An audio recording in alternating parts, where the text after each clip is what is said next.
kita umat Islam merecehkan salat. Ini dijadikan salat itu hubungan kita dengan sang Khalik. Salat ini begitu penting sehingga Allah menyatakan dalam Al-Quran, wasta'inu bis-sabri was-salat. Begitu ada masalah salat ditinggalkan. Begitu ada masalah salat ditinggalkan. Untuk apa? Untuk mendapatkan hadiah yang terbesar bagi kita umat manusia, yaitu pertemuan dengan Allah Subhanahu wa Ta'ala yang jadwalnya 5 kali sehari semalam. Masalah sholat apapun yang kau hadapi di dalam hidup ini, kalau kau jadikan sholat, pokoknya semuanya akan menjadi selesai. Mau penyakit apapun, mau corona, mau kurina, mau kelana, setelah itu namanya. Kalau kita betul-betul jaga sholat dengan yang baik, dengan benar, itu sholat akan keluar dari hamba baydha'us sarrah. Sholat yang dilakukan oleh hamba dengan benar, keluar itu sholat dari dirinya yang baydha', bercahaya, dan sholat itu menjadi putih dan mengatakan kepadanya, hafizallahu kama hafiztani. Mudah-mudahan Allah menjagamu sebagaimana Allah menjaga.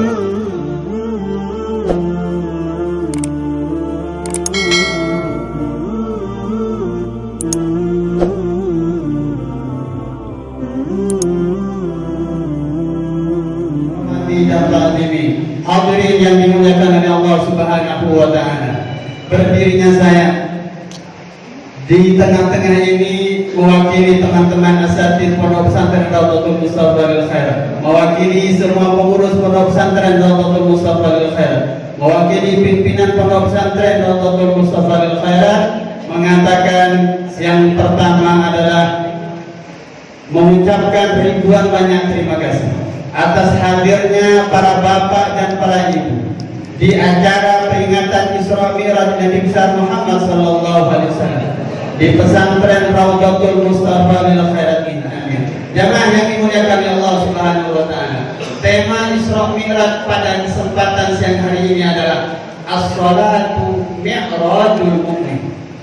As-salatu mi'rajul mu'min. Jadikanlah salat itu hubungan indah kita dengan sang Khalik, sang pencipta yang agung.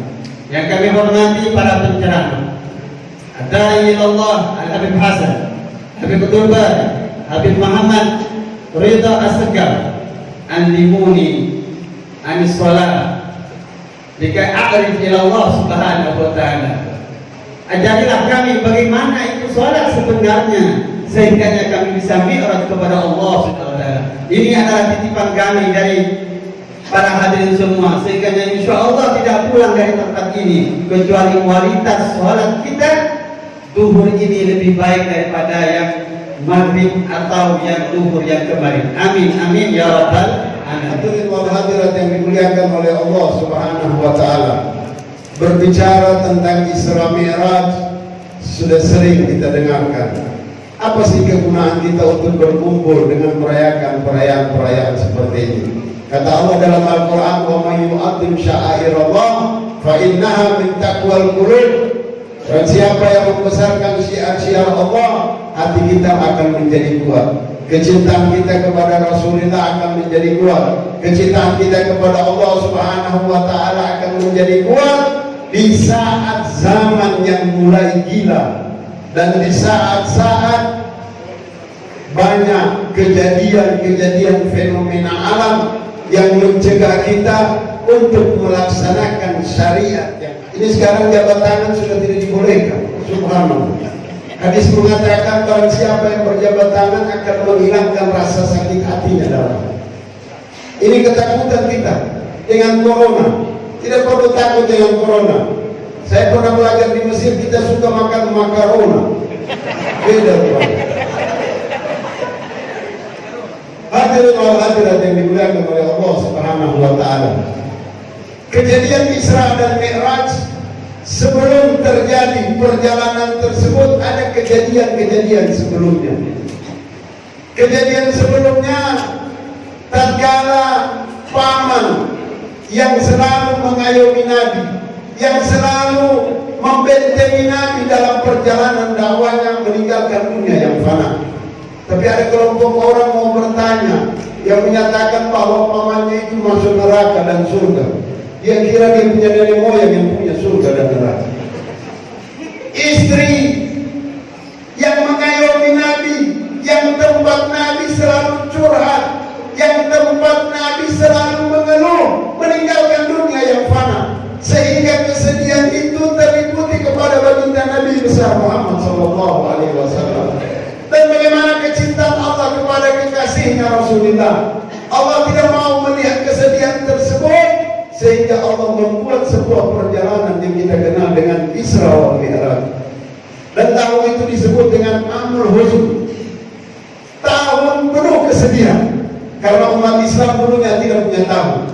Jika ada sesuatu kejadian, pada saat itu disandarkan dengan kejadian tersebut. Kalau ada gempa bumi atau bencana alam, sehingga dinamakan Amul Faidanah. Karena pada saat itu Rasulullah sedih, sehingga dinamakan Amul Huzn, tahun kesedihan. Nah, kesedihan inilah Allah membuat sebuah perjalanan yang begitu dahsyat kepada kekasihnya, baginda Nabi besar Muhammad SAW. Kalau kita berbicara tentang Rasulullah, tidak akan habis-habisnya.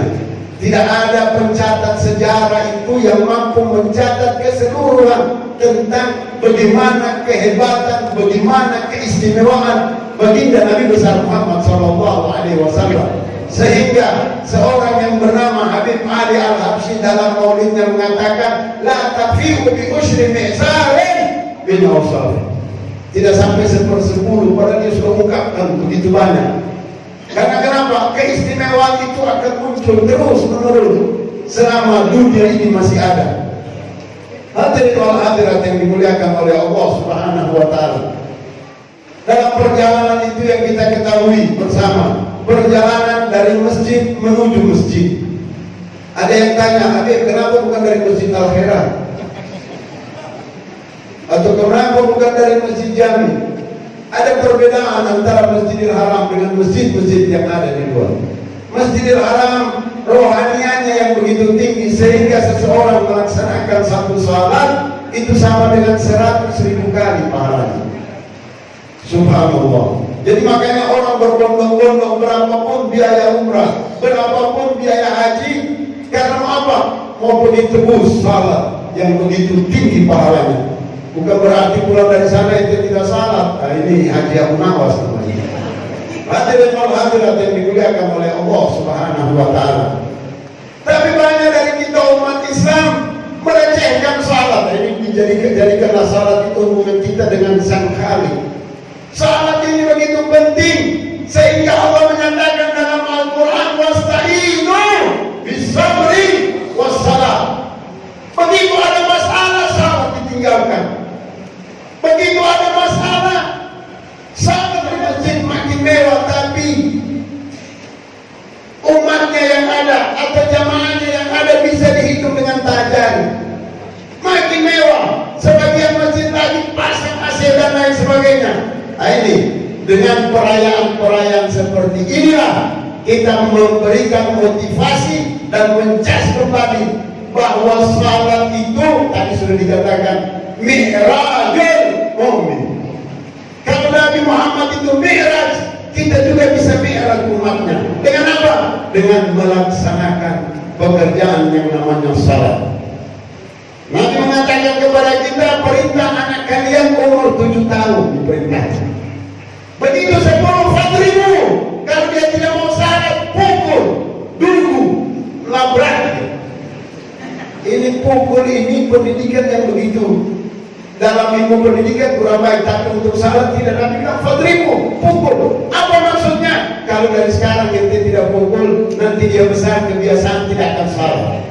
Subhanallah. Nah, dengan perayaan-perayaan seperti inilah, mari kita sama-sama bukan hanya mendengarkan, tapi kita praktekkan di rumah kita masing-masing. Kita jaga anak-anak kita dengan pendidikan salat yang ada. Kalau kita melaksanakan salat, insya Allah salat itu juga akan mencegah kita daripada kemungkaran yang ada. As-salat inna salata tanha 'anil fahsya'i wal munkar.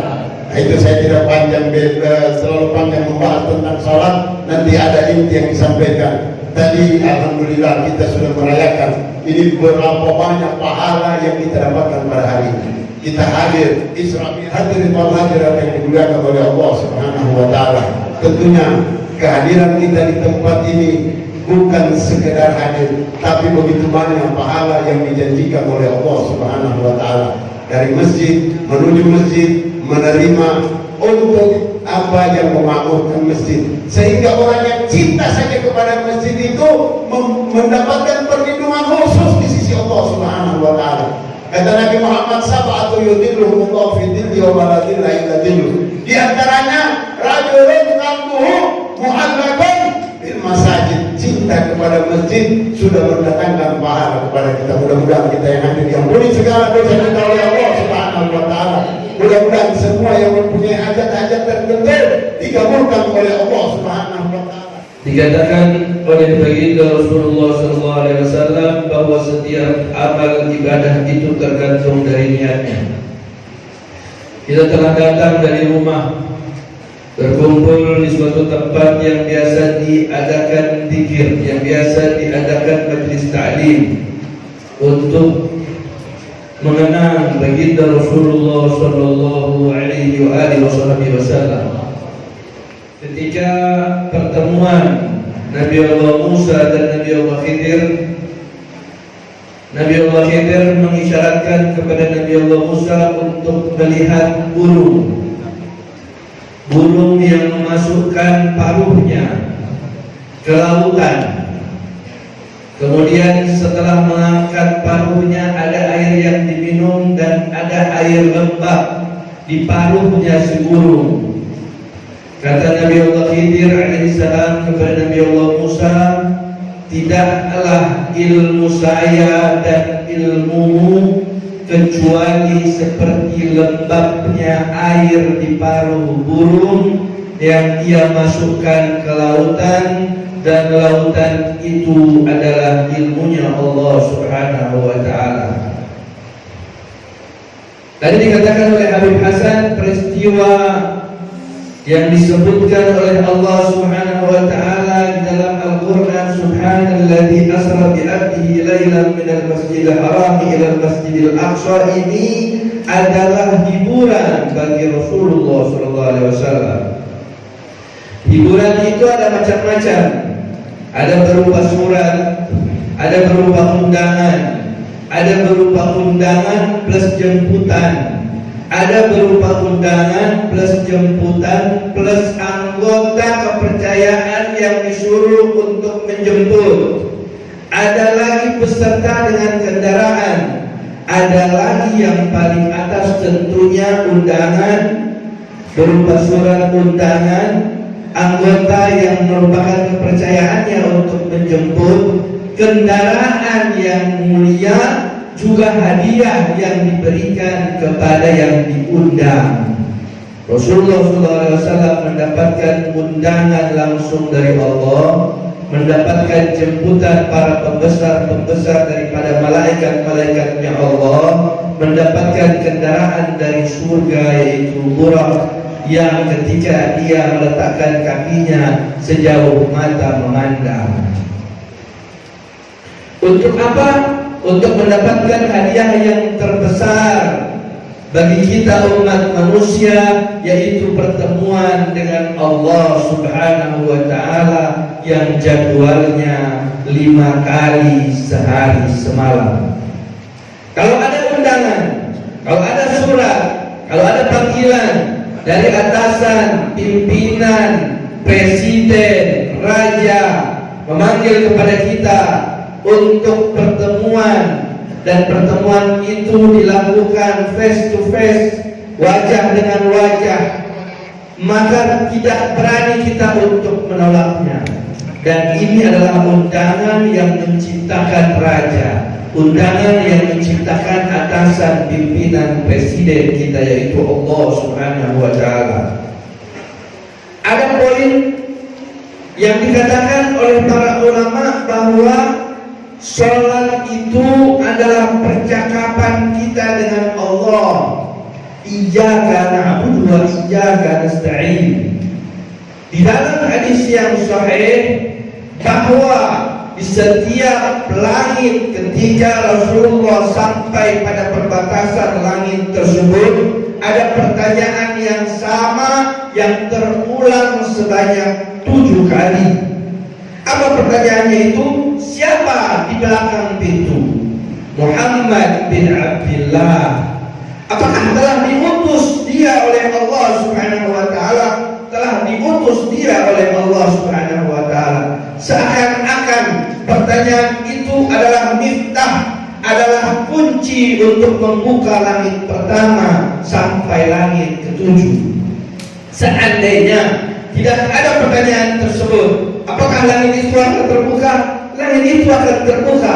Tetapi percakapan antara malaikat dan malaikat, percakapan tentang nabi yang diutus itu tidak terulang.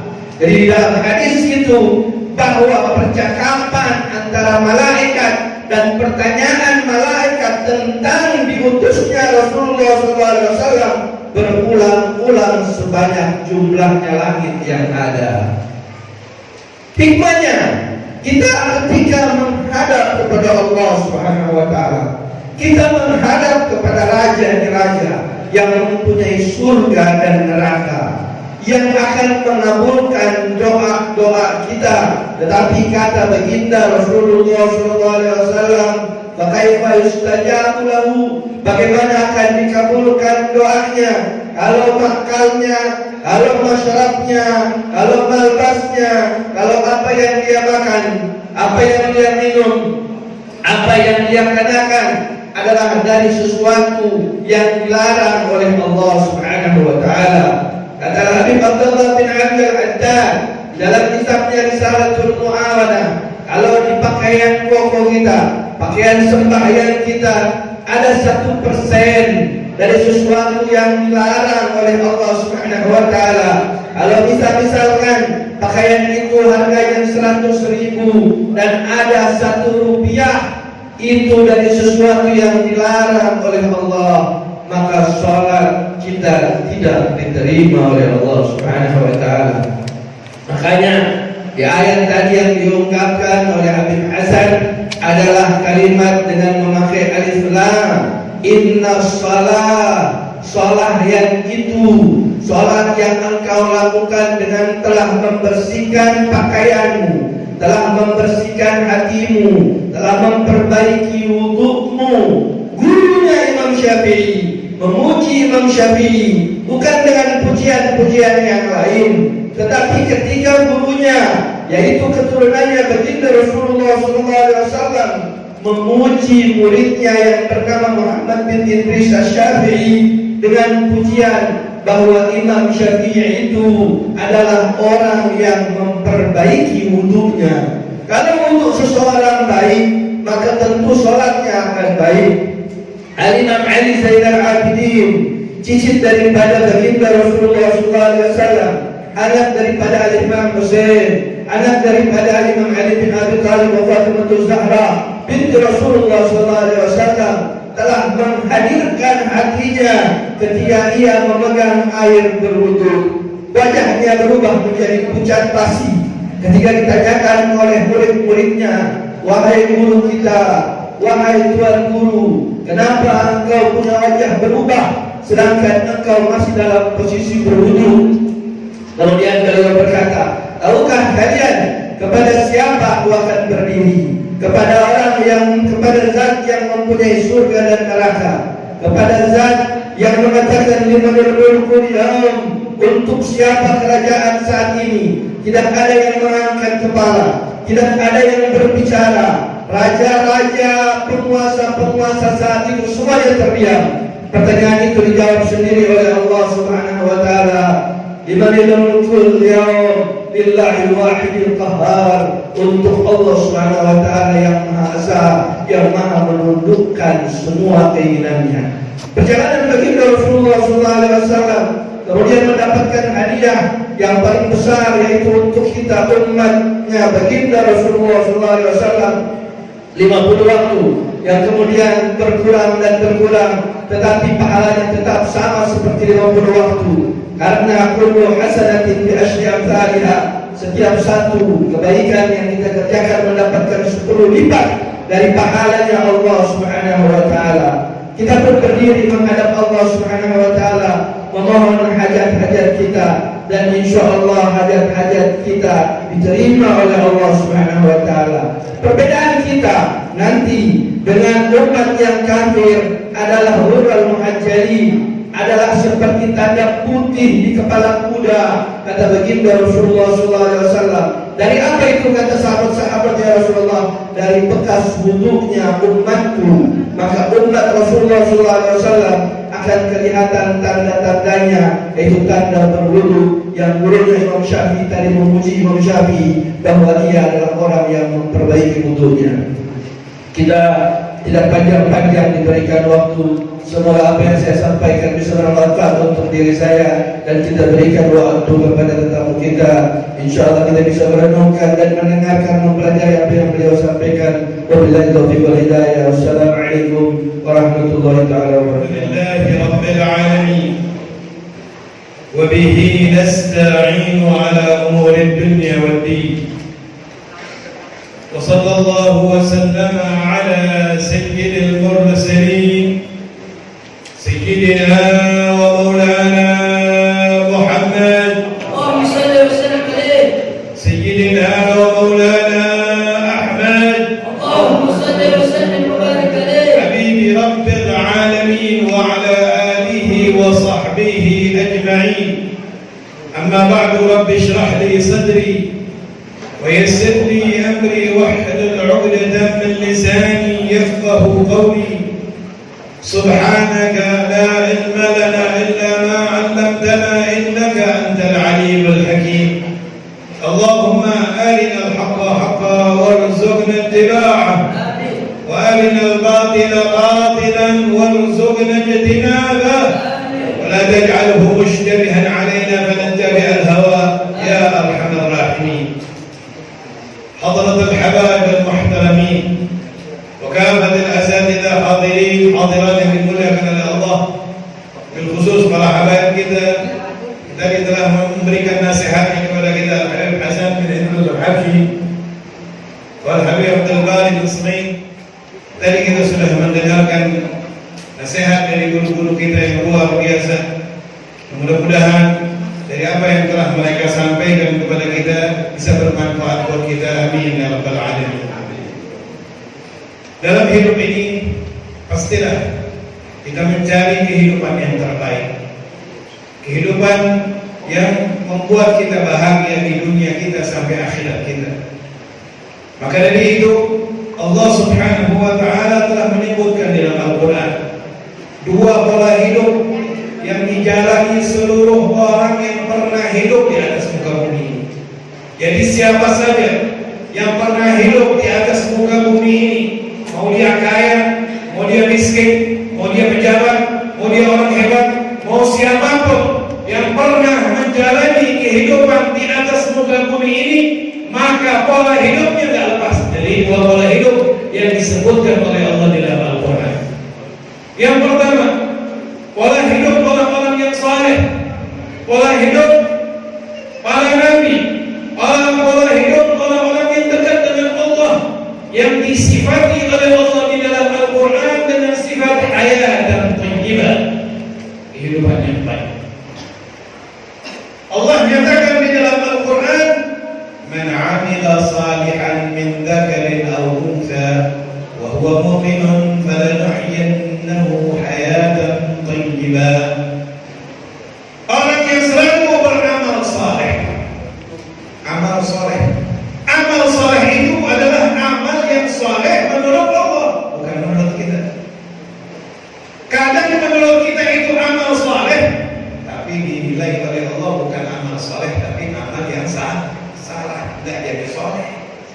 Amal yang saleh yang sesuai dengan aturan ilmunya, sesuai dengan syaratnya, sesuai dengan rukunnya, yang betul-betul diiringi dengan keikhlasan dan keyakinan. Sehingga di sini disebutkan wa huwa mu'minun, dia beramal saleh, amal soleh yang benar, dan dia menjadi orang yang beriman, yakin dengan amal solehnya, maka janji dari Allah, "Falanuhyiyannahu hayatan thayyibah." Kami akan hidupkan dia dengan kehidupan yang baik. Walaupun dalam hidupnya itu kalau kita lihat penderitaannya tak pernah kurang, bertambah terus penderitaannya, kesusahannya, tapi hatinya senang, hatinya kaya, hatinya bersyukur, hatinya penuh dengan kesabaran. Lihat baginda Nabi besar Muhammad. Kalau kita lihat pola hidup yang pernah dijalani oleh Nabi Muhammad, kehidupan yang paling terindah yang pernah dijalani seorang hamba dalam hidup dunia ini, tidak ada yang seindah kehidupan yang pernah dijalani oleh Rasulullah Sallallahu Alaihi Wasallam. Tapi beliau tetap bahagia, beliau selalu bersyukur, walaupun dalam hidup yang pernah dijalani oleh Nabi Muhammad, beliau selalu difitnah, beliau dihina, beliau diusir, beliau ingin dibunuh, tidak jarang beliau dilempari, dan jarang juga beliau diludahi. Bahkan di saat beliau sujud menghadap Allah, kepala mulia beliau diletakkan kepada konda. Coba kita bayangkan, mungkin seumur hidup kita belum pernah kita ini diludahi orang.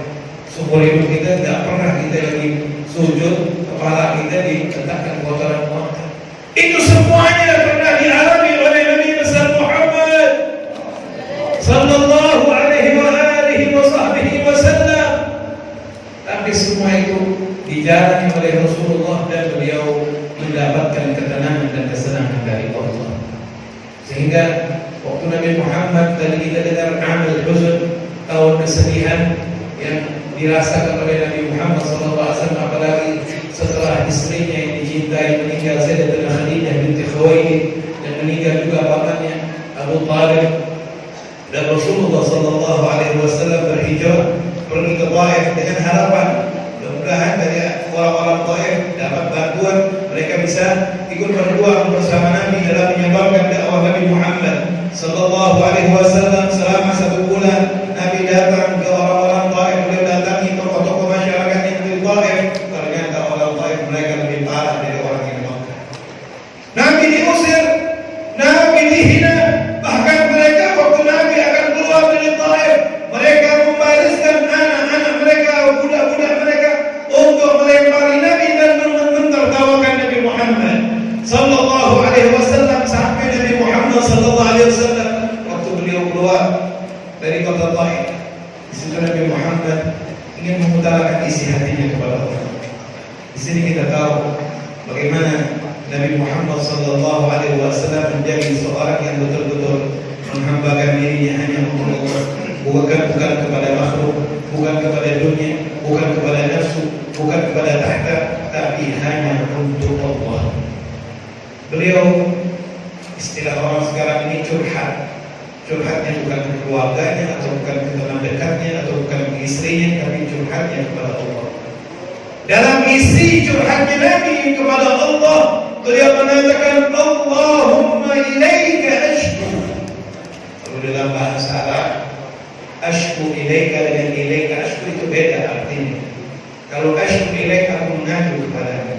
Tapi kalau ilaika ashku, hanya kepadamu aku mengadu. Nabi tidak mau mengadu kepada makhluk. Nabi Muhammad tidak mau curhat kepada siapapun, kepada malaikat atau kepada para nabi yang lain, kepada orang saleh, tidak. Tapi beliau hanya curhat kepada Allah. Lihat isi curhatannya Nabi Muhammad kepada Allah. Betapa beliau menghambakan dirinya hanya untuk Allah.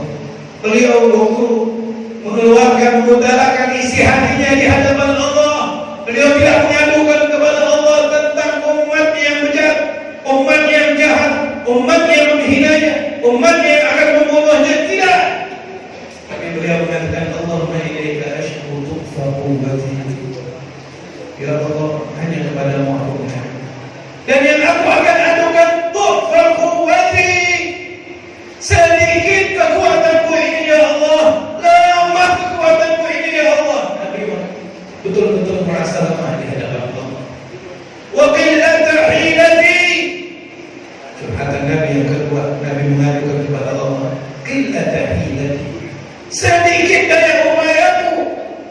sudah banting tulang. Tapi Nabi mengatakan di depan Allah, usahaku sangat sedikit ya Allah. Qillatu hilati wa hawani 'ala an-nas. Aku hina depan orang-orang ini. Ila man tajiduni ila ba'idin yatajahamuni am ila qaribin malladdahu amri. Tapi Nabi memberikan satu garis bawah yang sangat luar biasa, yang menjadikan hidup beliau ini menjadi selalu bahagia.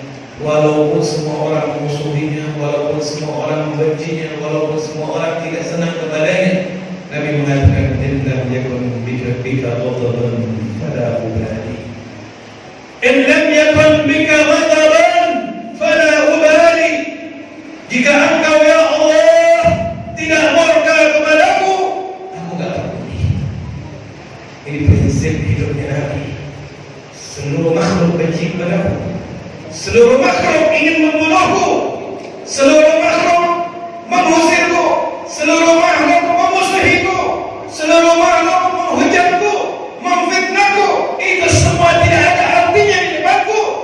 Lam yakun bika ghadaban. Yang penting Allah jangan murka sama aku. Yang penting Allah tak murka. Terserah dengan manusia, terserah dengan seluruh makhluk.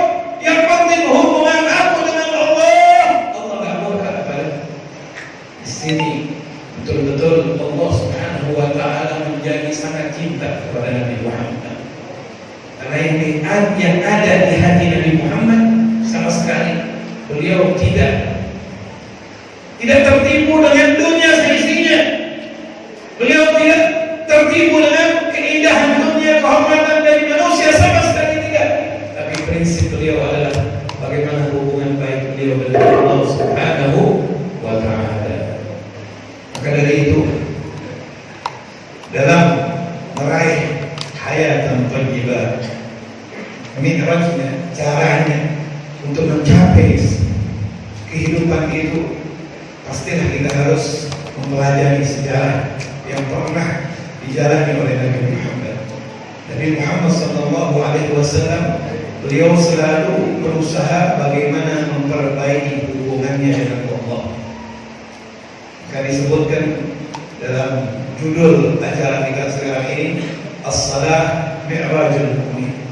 Salat itu mi'raj, tangga bagi seorang mukmin untuk mencapai ridhonya Allah Subhanahu wa taala. Kita belajar dari sejarah bagaimana Nabi Muhammad, bagaimana para nabi mereka meraih kehidupan yang baik dalam kehidupan mereka, karena mereka adalah orang-orang yang selalu menjaga salat, selalu memperbaiki hubungan mereka dengan Allah Subhanahu wa taala. Lihat Nabi Ibrahim, beliau dapat perintah dari Allah membawa istrinya Siti Hajar, putranya waktu beliau sudah lama untuk berhijrah ke lembah yang tidak ada penghuni. Kota Makkah waktu itu, kota Makkah masih berbentuk lembah yang tidak ada penghuni, lembah yang tidak ada kehidupan, tidak ada manusia, tidak ada binatang yang hidup di situ, tidak ada air, tandus, tidak ada pepohonan yang tumbuh di tempat itu. Tapi karena itu perintah Allah, dibawa oleh Nabi Ibrahim, istrinya Siti Hajar dan putranya dari Ismail. Istri sampai di tempat itu kaget. Kata istri mengatakan, "Atatrukuna fi hadzal wadi?" Kau tinggalkan kita di lembah yang seperti ini, yang tak ada kehidupannya, tak ada manusianya, tak ada pepohonannya, tak ada airnya. Nabi Ibrahim tidak bisa jawab. Ini perintah Allah. Bertanya lagi istri, "Kau tinggalkan kita di tempat yang seperti ini?" Lalu istri bertanya, "Allahu amaraka bihadza?" Apakah ini perintah dari Allah? Dengan tegas langsung Nabi Ibrahim menjawab, "Ya, ini perintah dari Allah." Dan dengan yakin, istri yang salihah mengatakan kepada suami, "Idzan lan yudayyi'an Allah." Kalau itu betul-betul perintah Allah, Allah tak akan nyanyiin kita. Nabi Ibrahim pun langsung berdoa. Dia dalam doanya mengatakan, "Rabbana inni askantu min dzurriyyati biwadin ghairi dzi zar'in inda baitikal muharram." Ya Allah, aku tinggalkan dari sebagian keturunanku, kata Nabi Ibrahim, inda baitikal muharram, di tempat yang tidak ada tumbuh-tumbuhannya, tempat yang tandus, di sisi baitikal muharram, di sisi dekat dengan Ka'bah. Tujuannya untuk apa? Mencari duit, bertanam, untuk cari harta. Tidak, di situ bukan tempatnya harta, di situ bukan tempatnya kekayaan, di situ bukan tempatnya yang enak. Rabbana liyuqimus shalah. Tujuan intinya aku tinggalkan keturunanku di tempat ini. Rabbana liyuqimus shalah, untuk supaya mereka menegakkan shalat. Ini bagi calon yang sudah jadi bukan calon lagi, mulai nganten kita ini. Tadi dia sudah melaksanakan akad nikah. Kalau dalam rumah tangga yang paling diperhatikan sholat, udah stamin, rumah tangganya pasti bahagia, rumah tangganya pasti ada ayat sukses, bahagia dunia akhiratnya dia lebih baik. Bagaimana beliau? Tujuan pertama menghidupkan tempat yang tandas, yang dia ada kehidupannya. Yang paling pertama memperbaiki hubungan dengan Allah. Rabbana liyuqimus shalah, supaya menegakkan salat. Kita lihat kota Mekah sekarang ini, betapa makmurnya, betapa hebatnya. Semua buah-buahan yang ada di atas muka bumi ada di atas di bawah. Semua kekayaan luar biasa majunya, dunianya menjadi maju karena setelah memperbaiki hubungan dengan Allah. Rabbana liyuqimus shalah. Jadi tempat yang kering ini kita lihat ini dulu tempat ini. Saya udah pertama kali Habib Idrus pindah ke sini, saya tahu banget nih. Tempat-tempat ini tempat dulunya tempat maksiat ini. Tempat yang orang-orang yang banyak gak kenal sama Allah. Tapi dengan jerih payahnya Habib Idrus, beliau datang ke tempat ini, beliau sabar, beliau terus berjuang. Betapa makmurnya tempatnya. Itu semuanya dari apa? Dari liyuqimus shalah, tegakkan salat dengan benar. Kalau salat sudah benar, hubungan kita baik dengan Allah, dunia akan datang dengan sendirinya. Faj'al af'idatan minan nas tahwi ilaihim warzuqhum minadh thamarat la'allahum yashkurun.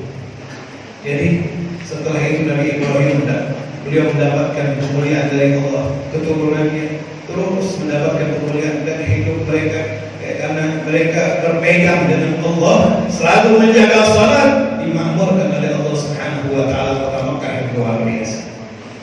Begitu juga Nabi Muhammad sallallahu alaihi wasallam, beliau perhatiannya dengan salat. Sering beliau mengatakan kepada Bilal, "Arihna biha ya Bilal," hibur kita ini dengan salat. Wahai Bilal, hibur kita, dihibur Nabi Muhammad dengan salat.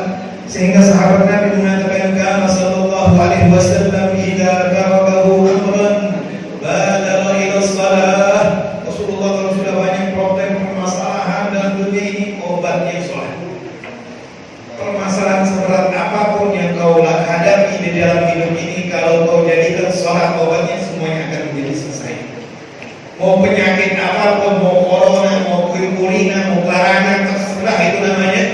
Kalau kita betul-betul jaga salat dengan yang baik, dengan benar, itu salat akan keluar dari hamba bayda musfarrah. Salat yang dilakukan oleh hamba dengan benar, keluar itu salat dari dirinya bayda, bercahaya, dan salat itu menjadi putri dan mengatakan kepadanya, "Hafizallahu kama hafiztani." Mudah-mudahan Allah menjagamu sebagaimana kau menjagaku. Dijaga oleh Allah. Gak bakal ada yang berani ganggu orang yang betul-betul menjaga sholat dengan benar. Tapi kalau orang yang sholatnya asal-asalan, yang penting sholat, itu bukan sholat namanya, tapi namanya salah. Gak benar, gak ada rukun, gak ada tumaninahnya, gak ada bacaan yang benarnya, gak ada khusyuknya, gak ada ikhlasnya. Pokoknya sholat ini melepas kewajiban, bebas. Ini ada orang yang sholat seperti itu, gak menghayati daripada mana salat. Orang yang salat seperti itu, kharajat salatuhu saudaa mudlimah, salatnya akan menjadi keluar gelap hitam, dan salatnya mendoakan jelek kepadanya. Apa? Dhayya'akallahu kama dhayya'tani. Dia udah salat tapi salatnya asal-asalan, atau salat itu mengatakan, mudah-mudahan Allah mengabaikan engkau sebagaimana engkau telah mengabaikan. Dan dijaga, dilepas oleh Allah. Makanya dalam hidupnya tak pernah pernah lepas dari musibah. Kena terus musibah, masalah demi masalah, tak pernah dia selesaikan dalam segala urusan ini. Mumpuk urusan dunia nggak pernah terselesaikan. Hidupnya stres. Kenapa? Karena dia tidak menjaga sholat dengan benar.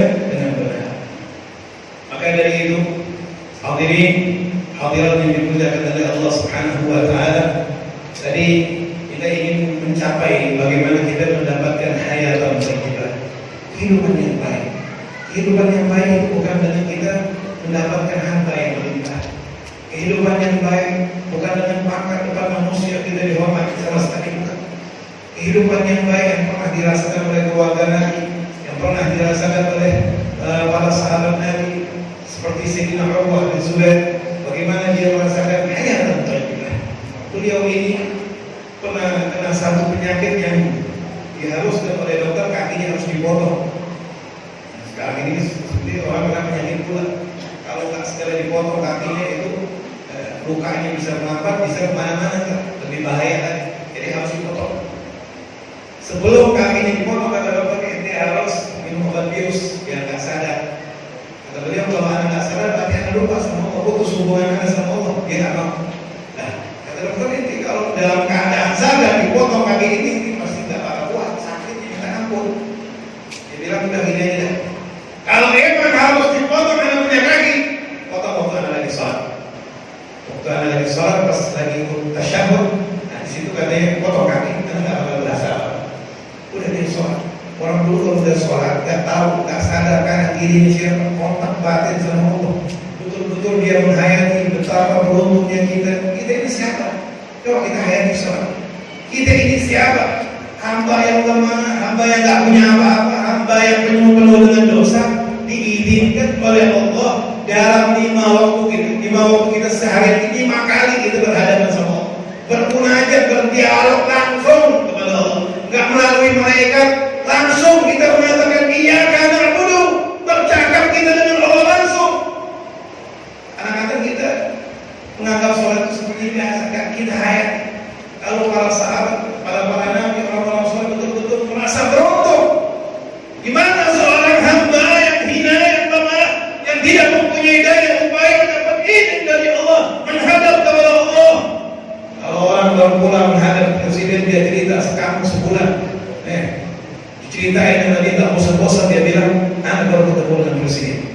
Senangnya dia minta ampun karena baru ketemu dengan presiden. Anak itu presiden manusia biasa, makan seperti dia makan, minum seperti dia minum, bakal mati seperti dia mati. Sekarang kita berhadapan dengan Allah, Tuhan kita, pencipta kita, yang menentukan bahagia dan sedih hidup kita, yang menentukan surga neraka kita adalah Allah.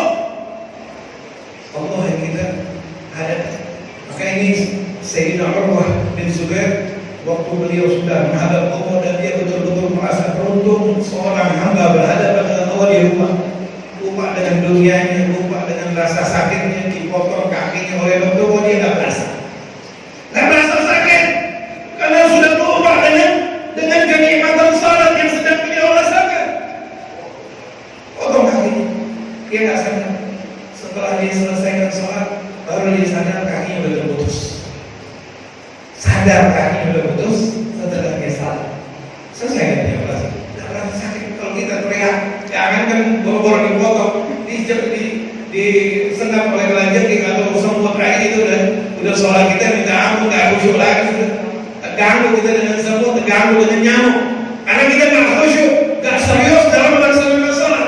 Tapi ini sahabat kakinya dipotong boleh dikasih. Salam dia baru sadar kakinya udah putus, selesai operasi. Dibawa Sayyidina Urwah ini ke rumahnya dan para muridnya, para pencintanya datang untuk menjenguk beliau. Beliau punya 2 anak. Waktu beliau sudah sampai di rumahnya dan di depannya ada kakinya yang sudah terputus, dia panggil salah satu anaknya, "Fulan." Orang dulu kalau manggil anak sekali, nggak pernah 2 kali. Sekali panggil tuh anak langsung datang.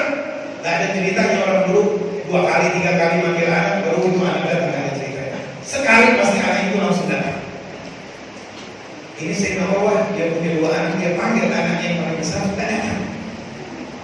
Baru pertama kali seumur hidupnya dia panggil Tuhan, dia langsung mengatakan inna lillahi wa inna ilaihi raji'un. Tahu dia ini anak selalu siap buat dia. Gak pernah itu anak 2 kali dipanggil seumur hidupnya, baru sekali. Waktu dia panggil dan nggak datang, langsung dia mengatakan ini lagi kena musibah ini. Inna lillahi wa inna ilaihi raji'un. Lihat apa yang terjadi pada anak. Dicari tahu atau anaknya jatuh dari atas rumahnya meninggal dunia. Dibawa ke dalam rumah tadi. Di depan Sayyidina Urwah ada jenazah anaknya dan kakinya sudah terputus. Kalau orang yang nggak dapat hayatan thayyibah dari Allah, dia bakal stres, bakal nangis, nggak terima, dia bakal ngeluh, dia bakal mungkin bisa, kalau orang yang nggak ini bisa bunuh diri. Tapi lihat bagaimana Allah menghadapi musibah yang berat ini dengan senang hati. Dia katakan kepada Allah, ya Allah, qad wahabta li rijlain fa akhadta ihdahuma wa abqaita al-ukhra. Ya Allah, Kau telah kasihkan kepadaku 2 kaki, ya Allah. Kau ambil salah satu kakiku dan Kau masih sisakan 1 kaki yang lain. Falakal hamdu ala ma akhadh wa lakal syukru ala ma abqait. Maka segala puji bagimu, ya Allah. Kaki yang sudah Kau ambil, gak mengeluh, gak marah, gak kesal, justru dia memuji Allah karena kakinya sudah 1 diambil oleh Allah. Wa lakal syukru, dan aku sangat bersyukur kepadamu, ya Allah. Masih ada 1 kaki yang Kau sisakan, dan 2-duanya Kau ambil. Alhamdulillah. Dapat musibah seperti ini masih sabar dan masih bersyukur, hidupnya masih enak, masih bisa ketawa, gak nangis. Dan dia bilang, ya Allah, Kau telah kasihkan kepadaku 2 anak, ya Allah. Fa akhadta ahaduhuma wa abqaita al-akhar. Kau ambil salah satu anakku dan Kau masih sisakan anak yang lain. Falakal hamdu ala ma akhadh wa lakal syukru ala ma abqait. Aku sangat memuji kepadamu, ya Allah, anak yang sudah Kau ambil itu. Segala puji bagimu, ya Allah.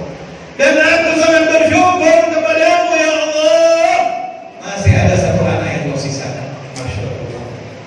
Dan waktu kakinya ini mau dikubur, dia mengatakan isyhadu, saksikan, ini kaku kan hartanya dicuri, dirampok, ada ketakutan dengan penyakit ini, ketakutan, takutnya cuma satu sama Allah. Walahum yahzanun. Gak sedih dengan ini, gak sedih dengan itu. Dia hanya sedihnya kalau dia ketinggalan takbir pertama dengan imam, itu aja sedihnya. Sedihnya kalau urusan akhiratnya kurang, itu yang dia sedih. Kalau urusan dunia sama sekali dia gak sedih. Nah, itulah orang-orang yang hidup menjalani hidup dengan yang baik. Ada orang yang menjalani hidup yang gak baik. Allah sifatkan kehidupan tersebut, pola hidupnya dengan ma'isyatan dhamka, kehidupan yang sempit. Arti ma'isyatan dhamka, dhanyikan sadruh, hatinya sempit. Dari gara-gara apa? Bi an yarzuqahu Allahu rizqan min haramin. Allah kasih rezeki dia rezeki yang haram.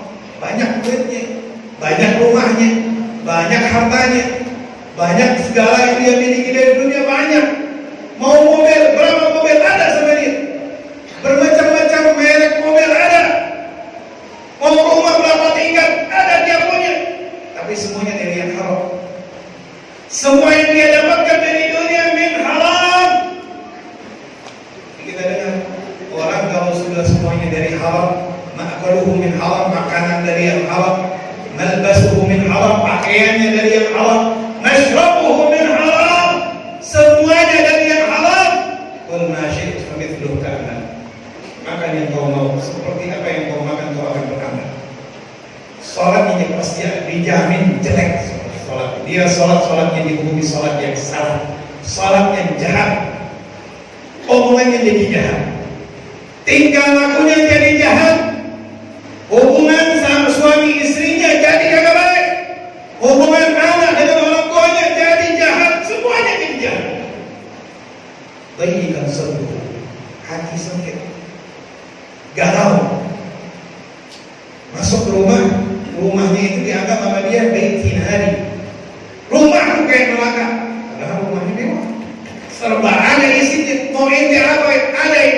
tinggal isi rumah tersebut. Tapi yang masuk ke rumah tersebut, istri masuk, nganggap ini rumah kayak neraka. Suaminya masuk, kata suami ini rumah kayak neraka. Anak-anaknya masuk, anak-anak mengatakan ini rumah neraka. Semuanya menganggap ini rumah neraka. Gak ada yang betah di rumah. Cari untuk ngilangin stresnya. Kali bisa ngilangin stres dengan minuman. Dengan dia minum sadar dan minum tambah stres dia. Narkoba dia untuk menghilangkan stres, mengobati kesetresannya. Kebenaran yang disebutkan oleh Allah ma'isyatan dhanka. Akibat dari apa?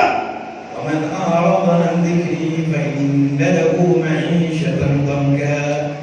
Orang yang berpaling dari Al-Qur'an, enggak mau sholat, enggak mau baca Quran, enggak mau puasa, enggak mau berbakti sama orang tua, enggak mau menyambung tali silaturahmi, berpaling dari ajaran Quran, dijamin oleh Allah pasti fa inna lahu ma'isyatan dhanka. Hidupnya pasti sempit, hidupnya pasti gak ada enaknya, pasti hidupnya penuh dengan kegalauan.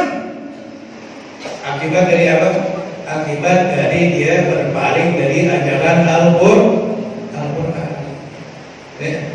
Maka dari itu penting buat kita, jangan sampai kita tertipu dengan gaya hidupnya orang-orang kafir.